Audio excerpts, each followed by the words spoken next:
நீலமலை தொலைக்காட்சியின் நிகழ்வள பகுதி. செய்திகளை வாசிப்பது மலைகளின் அரசி நீலமலை அன்பில்.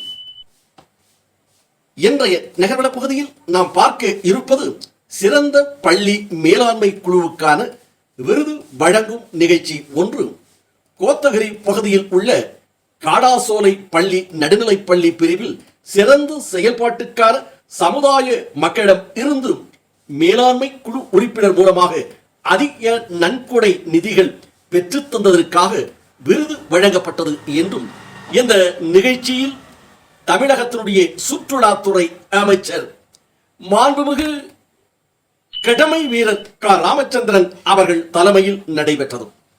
தமிழ்நாடு அரசின் ஆணைப்படி பள்ளி கல்வித்துறை சார்பில் நீலகிரி மாவட்டம் உதகை பழங்குடியினர் பண்பாட்டு மையத்தில் பள்ளி மேலாண்மை குழு தலைவருக்கான மாநாடு மாண்புமிகு சுற்றுலாத்துறை அமைச்சர் கடமை வீரர் க ராமச்சந்திரன், மாவட்ட ஆட்சியர் திருமதி மு அருணா தலைமையில் மாவட்ட ஊராட்சி தலைவர் திரு மு பொந்தோஸ், மாவட்ட முதன்மை கல்வி அலுவலர் திருமதி ஆர் கீதா முன்னணியிலும் சிறப்பாக நடைபெற்றது. இதில் கோத்தகிரி காடாசோலை ஊராட்சி ஒன்றிய நடுநிலை பள்ளியில் சிறந்த சமுதாய பங்களிப்புடன் கூடிய பள்ளியாக தேர்வு செய்யப்பட்டு இதனுடைய தலைமை ஆசிரியராக இருக்கின்ற நல் நெஞ்சம் கொண்ட நஞ்சுண்டன் அவர்களுக்கு வழங்கப்பட்டது என்றும் மற்றும் தலைவி திருமதி சா கலாராணி ஆகியோருக்கு வழங்கப்பட்டது என்றும், இதை போல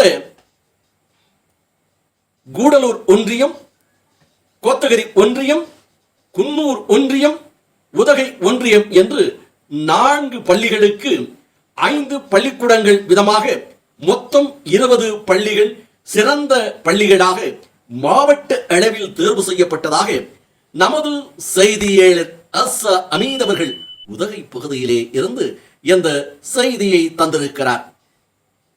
இத்தோடு நிகழ்வளம் நிறைவு பெறுகிறது. வணக்கம்.